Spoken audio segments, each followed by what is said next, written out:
interaction is king. Content, I believe, is great, is good too, but it's not really the thing that's going to move the needle. Everyone provides content, right? You've Yeah. got content here, content there, content is everywhere, but unique human interaction that only you as a person goes in and experiences with another person, that is 100% unique. That's not cookie cutter. It's time to reimagine events. Unfortunately, in the past 2 years, many events were postponed while others chose a virtual or hybrid model, and some no longer exist. My name is Georgie-Ann, and I am the CEO and founder of GSD Solutions. At GSD Solutions, we've been exploring virtual events since 2016.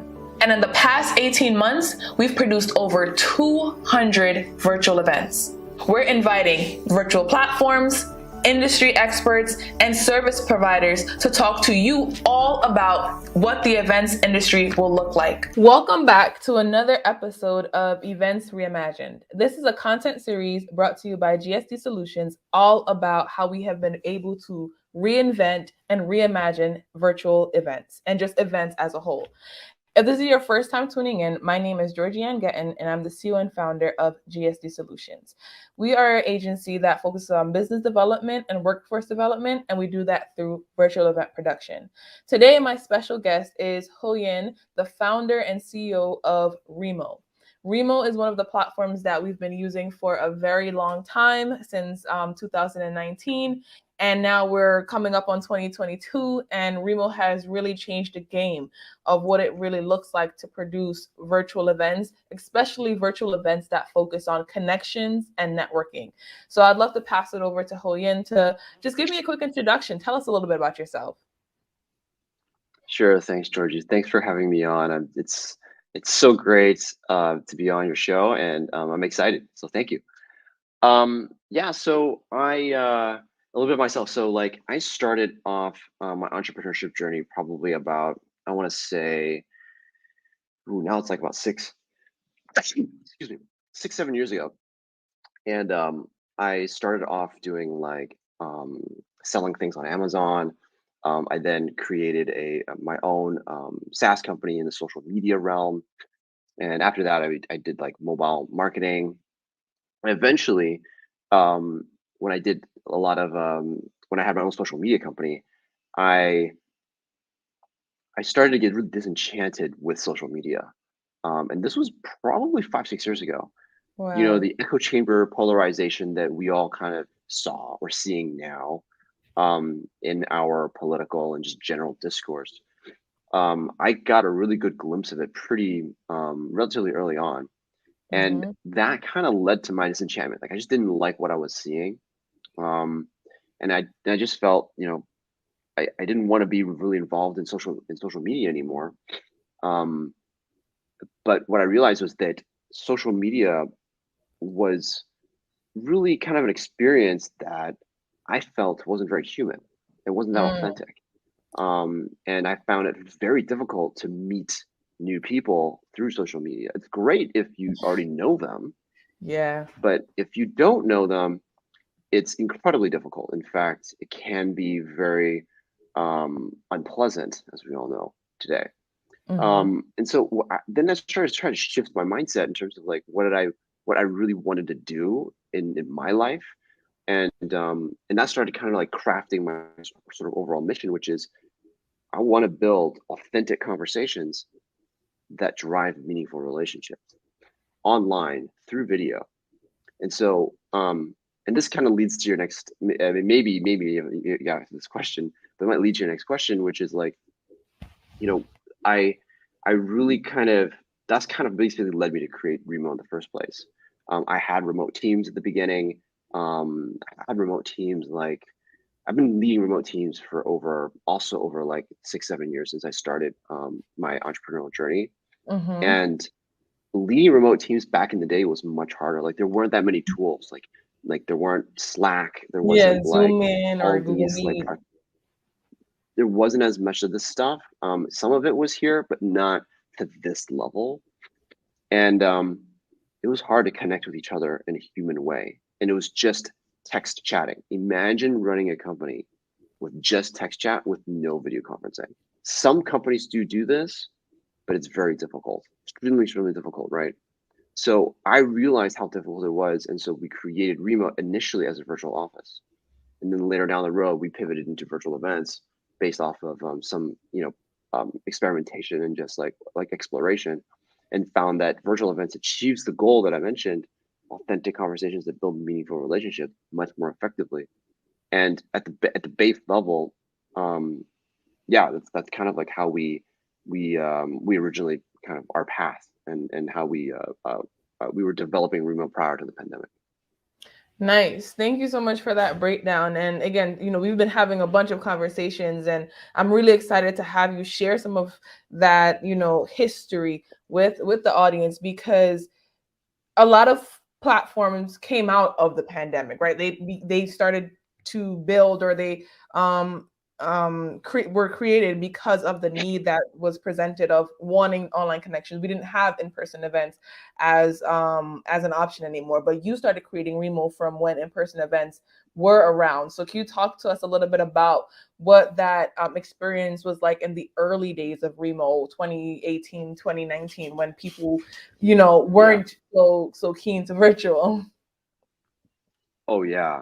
I mean, it was obviously a lot harder. However, um, people loved the core experience.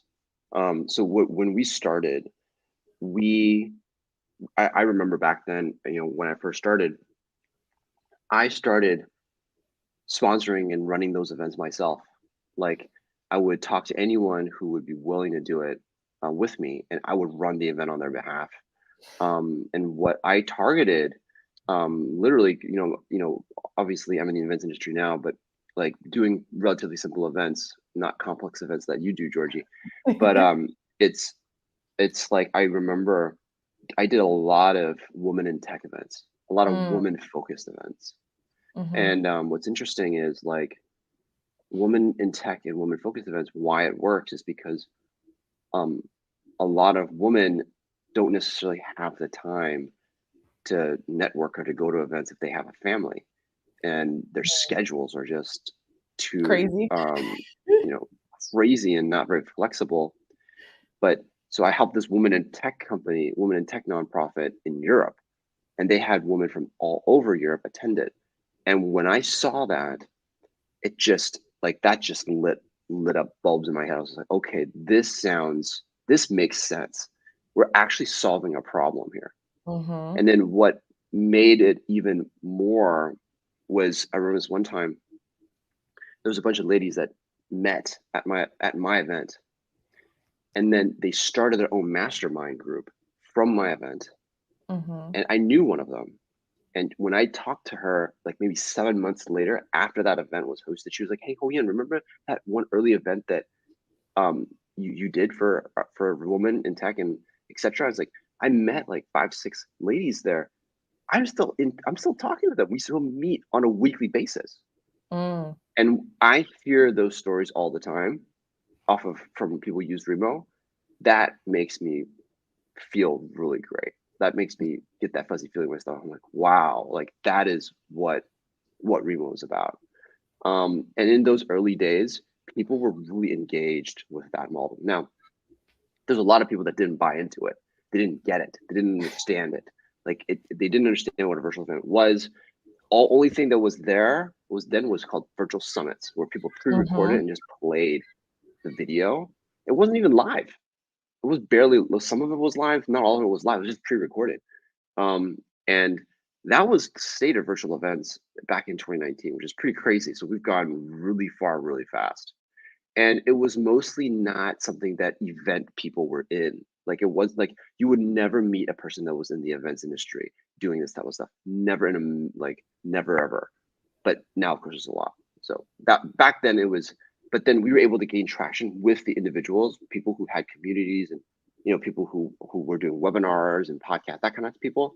We got a lot of traction with them. Yeah, definitely. And I know that for a fact that, I identified as one of those people that I started exploring virtual events because as a mom myself, it was just becoming too difficult. Like I love the in-person networking events, but it just became too difficult. When I had one child, it was fine. Once I had my second child, it was just like I can't tag two kids to all these events that I'm trying to go to, and especially being in the field of technology, there's a lot of like after work networking events, breakfast networking events, but that's school pickups, that's nighttime routine. So it was becoming difficult, and that's why my personal need to find events. And as soon as I came across Remo, it just clicked. I'm like, this is the solution.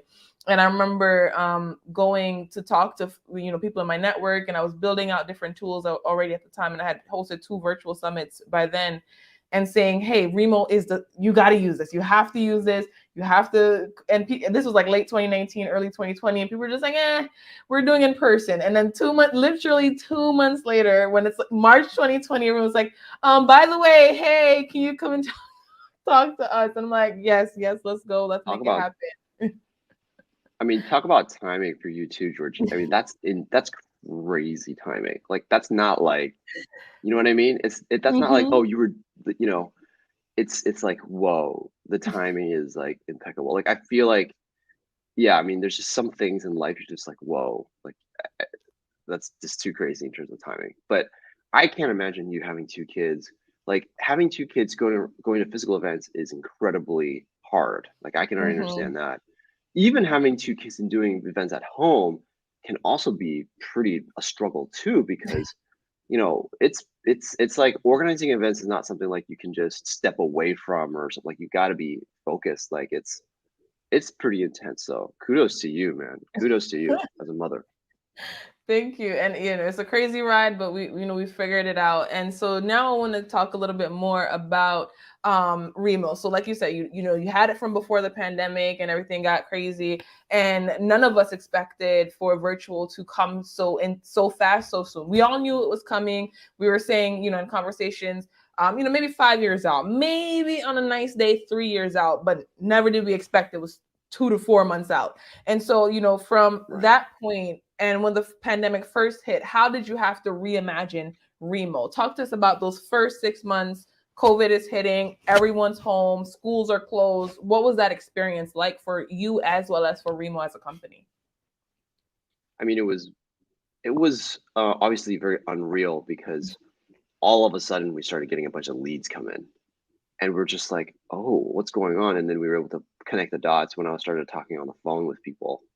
And then when I started connecting the dots, it was very fast. Like, it was like a blur. It was like, it's like the first month when you have your first child, things are just like a blur in the first few months. Like, there's so much change. There's so much you can adapt. There's almost these new things. It's like that. And what I think, what happened was, honestly, it was a lot of firefighting. Processes were changing like on a weekly basis. We were trying to just digest the leads and get on many calls as possible, and at the same time trying to hire. It was just really insane. We could not get to every single lead. We just couldn't. And working on making sure the product is stable, sales, managing the team, culture, like, it was very, very overwhelming. When I didn't even have time to really reflect, to be honest. So it was definitely great. Like, it was definitely a great experience. But and obviously, like, you're happy and you're excited in this kind of like environment. And it's definitely unique, because like, it's like hyper growth. It's just so fast, but it's just not stimulated by VC money. It was stimulated by the market itself. So you did have some form of a little bit of control over terms of like what your goals are when you're trying to do. But the experience, I think, is very similar, where like you just have to go, go, go, go, go, go. And that was what we experienced. It was absolutely insane. It was absolutely insane. There's a lot of startup rules that people told me that literally just broke, that just did not work in that environment. I had a lot of those. I have a lot of just crazy things that just didn't make sense. So yeah, and I definitely feel your pain, as well as like it was a weird moment. It was just like you're happy, but it's also confusing, because just again, a few months before you create, like what I personally experienced was I created this plan. All right, I was building out Doer Labs. I think I had told you about it at the time. Like, I'm going to use Remo as part of it, Mighty Networks as part of it. And I had this whole system. I'm like, I'm going to build this thing, and this is the program I'm going to launch. Then people are like, hey, can you build this, what you were just building? Can you just build it for us? And I'm like, okay. So I didn't even get a chance to launch what I was doing. And then more and more clients kept on coming in. So it's just like I had to push back that launch even more. We still have not fully launched because of that. And then it's like now we're trying to hire and we're trying to learn the platforms. And as you're changing the platform, learning it and working with the different teams and contractors and subcontractors. And I'm just like, slow down, please. But don't stop, but slow down, please. And it was just, it's still a crazy market. And I think another layer that added to the high intensity pressure is the hiring shortage, right? That's happening globally. Like everyone is like, please take this job. I will pay you. Right. So, I'm almost everyone I've interviewed so far in this series is saying how hard it is to get people, right? Everyone kind of I'm gonna say got comfortable with unemployment. Certain industries just shut down. People had lost their jobs for the first time in 10, 20, 30 years. And so now getting people to be re-energized about working and feeling passionate and just like, again, rethinking what startups look like, because we're not going after this, VC funding and seed funding, where some companies, that's all they did over the last year. And I'm just like, that's not the way to, how do you maintain this? How do you sustain this? So I definitely feel your pain. I'm pretty sure not on the same level as Remo, but I definitely feel your pain. Pain is pain. I think pain is pain. I mean, no matter what, like I don't think there's, you going through the fact that the whole event industry has gone through 2020. I mean, everyone must have gone through some form of it. And I think it's all like we earn the stripes to get through that, personally. So I don't, Absolutely. And so now, how did you have to reimagine the platform? So we are on Remo. I don't know what version, maybe version 15, 20. I don't know. So, I just know there's been a lot of upgrades, a lot of changes. So, how did you have to reimagine the features of the platform? So what are some of the new features or things that came out of this accelerated period? I mean, a lot of, like we get a lot of feature requests, as any company would in software industry. So so during the pandemic part, I think this is a question like during 2020, right? We did a lot of stuff. I mean, we worked on being able to do things like lobby, shuffle, vertical background. Eventually, at the end of the year, I remember we did we did like whiteboarding. We got I think timer was already there. Being able to like log in as different users. A lot of the features were from the host side, I would say. On the guest side, there were some refinements, but the core experience really didn't change from a guest experience, because we found that just worked really well. And we wanted to kind of like work on all of the stuff that was on the side. So a lot of hosts, the ability to host to like make their event better in that sense. Those are a lot of things that like we worked on. So the host just has more ability, more settings, more things to do, and stuff like that. So that was during 2020. In terms of reimagining, I would say the reimagining part really started happening more in 2021, like this year. Like this year, and the reason is because in 2020 we were just playing catch up. People were just saying, "I want this, I want that." Like we were just fighting fires in enough time and trying to improve stability, right? Yeah. And stability is like key. So and also is improving the onboarding and making sure people were able to get in effectively. So those were like a few things that we just worked really, really hard on, and making sure. But we produced a lot of features. I mean, we produced a crap ton of features. Once we hit 2021, that's when we're starting to reimagine. So we started rolling out Remojis and also audience view.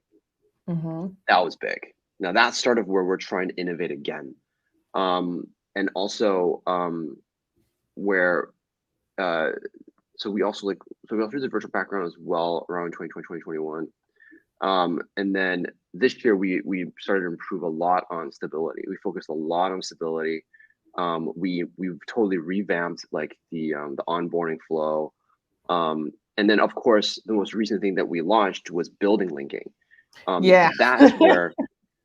That's where it's like everyone's been asking about that. It's like the hottest thing that people want. And then we rolled it out finally. And so that one's huge. That one's really big. And to everyone who doesn't know what building linking is, so Remo originally was just like you can only be in one floor plan. Now you can go from one floor plan to another and jump from one floor plan to another. So you can have like a lounge for networking, another hall and somewhere else, another hall, another sponsored area. So you can create like different spaces that people can jump around. So kind of like a real conference, a real conference, you have different spaces for different purposes. And so that's when things are starting to like get really interesting and people are using the product in a much more different way. So building linking was huge. Yeah, so like those were like a few things in terms of like how we worked on reimagining it just so far. Yeah, thank you so much for sharing that. And we just talked about the growing real fast, the changing real fast. So I want to say, if you can label as one way that you were able to balance and maintain this super fast growth, what would that one metric be? Was it sleep? Was it meditation? Was it just kind of powering through it? Like, what was one way that you were able to manage this super fast growth? Managing super fast growth, like honestly, like it was just trying to go through just going through each day, like just working crazy hours, going through each day and trying to like, convert as many customers over to our cause as possible. A lot of it was our ability to digest leads. It was our key metric, like how fast can we digest the leads, and that was one. And then number two was hiring and the ability to hire quickly. That was some of the things that we look as metrics. In terms of how to balance like fast growth, like honestly, we really couldn't. It was like teetering on. Back then, it was like we were going so fast that it was on the balance of just everything is just able to work and maybe not really working. Like it was just on that balance, and that's the balancing line. Was things are working and it could not work, but we were able to maintain it in a workable ability because there's just so much growth, so many things to do. Like it was crazy. And so that's how we balanced it from my perspective.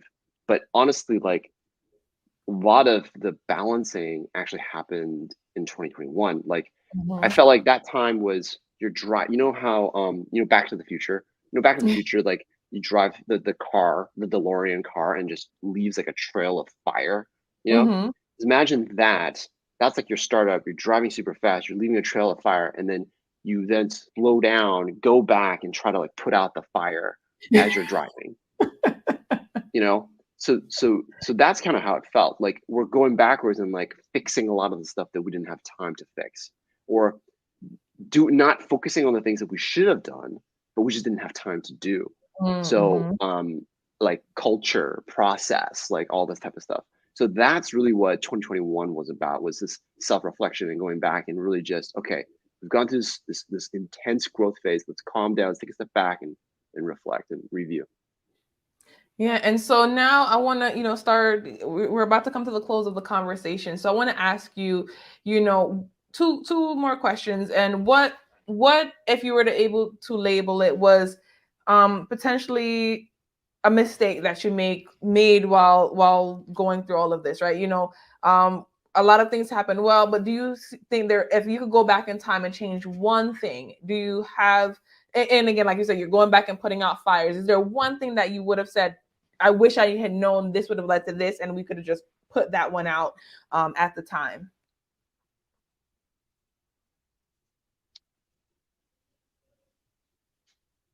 I think there's one thing I would have done earlier was focused on marketing earlier.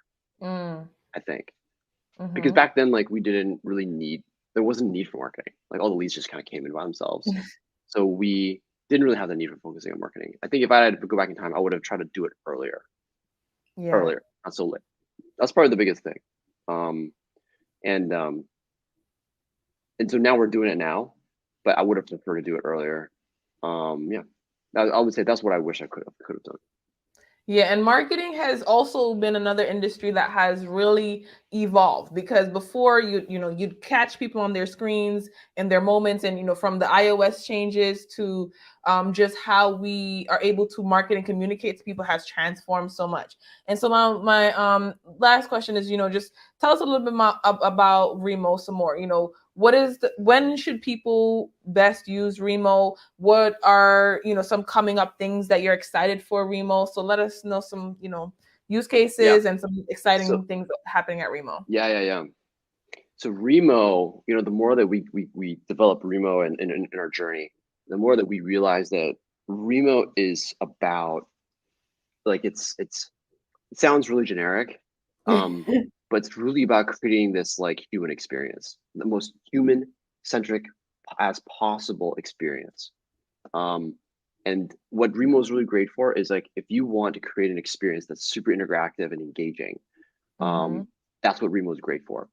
And if you want to go beyond just creating like a normal webinar or something, and you want to create something that really engages people, because why? Engagement on virtual events has shown to produce more ROI and more results. 1,000%. That's just it. If you don't have more ROI, you don't have more engagement, it doesn't work. It just doesn't work. Remo is the ultimate engager, because each person has to turn on their microphone and camera the moment that they get into the event.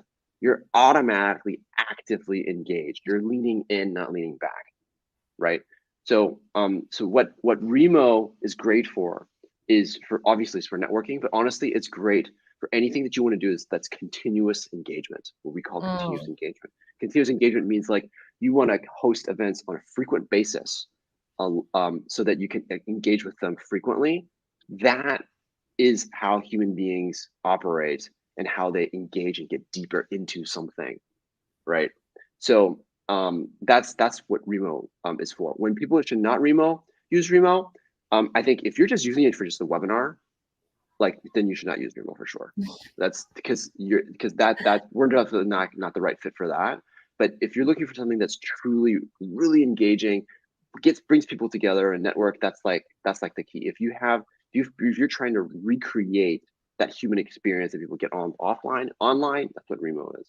In terms of features, I mean, we've got a lot. We're becoming ADA compliant for disability. We're coming out with transcription, so closed captioning. I'm ready. Yeah. We've got some engaging interactive features that are coming out that are totally, like, never been done before. Like, there's one thing that I and the team love to do is create these experiential interactive features that are just like really, really like, it increases the engagement and the delightfulness of the product. Like, people just have such a great time with this feature that we're developing right now. Really excited about that. Let's see, anything else I can share? We're doing a lot. I'm just trying to think what else we can. I can share that a lot of people have been requesting for assigned seating. That is coming up at some point very soon. Assigned seating and lock tables. That's coming up at some point. Don't know. I can't share the exact time, but I can share that it's coming up soon. But yeah, I think those are some of the key kind of things that I can share. That's really exciting. That's coming up. Yeah, and I'm definitely excited. Remo is one of the top platforms that GSD works with, and I cannot recommend Remo enough. And I'm just, I was, from the day I first started using Remo, I was literally blown away. Literally right after the event, I called up my friend that hosted the event, Matt. I was like, Matt, I need to speak to whoever is in charge here. I need to talk to them right now. Like, what is this? I need to figure it out. Like, this is it. And so, now I see us pretty much 2 years ago. 2 years. It's been 2 years. Oh my God. That just saying that out loud seems crazy to me. And now, I want to continue to grow with Remo, and GSD Solutions is I consider ourselves Remo experts. And so, continue to work course, with you you guys guys are. and all of the products and services you have coming up. Definitely excited about that. Everyone that's tuning in, if you're watching on YouTube specifically, we have a few tutorials that are about Remo's features specifically. Every time they have new stuff come out, we cover it, we talk about it. You could definitely head on over to remo.co for their tutorials and their materials. Definitely a great company to use. And I love what Hoyin said about it's not just about a webinar or a flat event. If you want the continued engagement, continuation of experiences, that's when you use Remo, and that's when we recommend that you use Remo. So thank you so much, Hoyin, for being here with us. Everyone that's watching, if you're watching the live or the replay, just look in the comments and the descriptions below to figure out more details about Remo, booking, how to book GSD to work on your Remo events, as well as, just seeing the tutorials that we have.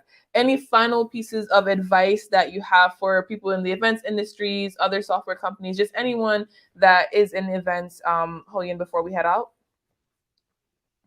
Yeah, I mean, I think for people that I would say that are in the events industry is like, as the virtual events become much more prevalent and people become much more, they understand it a lot better. People are going to want more analytics, and people are going to want to see what the ROI is. We as an industry need to think better about how do we present this data analytics that we can do, because now with these platforms we can actually provide way more event analytics than ever before than physical events. Yep. More, and that is the future. So it's really important that you figure out, okay, what their goal is, like if it's revenue, if it's leads, if it's all that stuff. You identify what those goals are, and make sure that you align those metrics and you align the engagement to those metrics. Like it's you can now measure all of this stuff within virtual events. So thinking about those metrics, and that it ultimately is the result in trying to get to those metrics is engagement.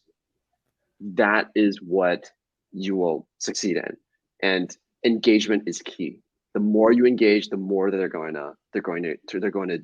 to be more persuaded and influenced. So creating highly engaging environments, just like physical events, is the key. Interaction is king. Content, I believe, is great, is good too, but it's not really the thing that's going to move the needle. Everyone provides content, right? Yeah. You've got content here, content there, content is everywhere. But unique human interaction that only you as a person goes in and experiences with another person, that is 100% unique. That's not cookie cutter. That's not pre-recorded. That's not, you can't troll that. You can't do anything to make that inauthentic. An authentic experience drives meaningful relationships and results. Thank you so much for being here with us on Events Reimagined, Hoyin. Guys, check out the other episodes of Events Reimagined, and we'll look forward to seeing you in another episode. Again, we are GSD Solutions, and this was the episode with Hoyin from Remo. Thank you, everyone. If you're ready to reimagine events, head on over to gsdsolutions.xyz. We look forward to seeing you at Events Reimagined.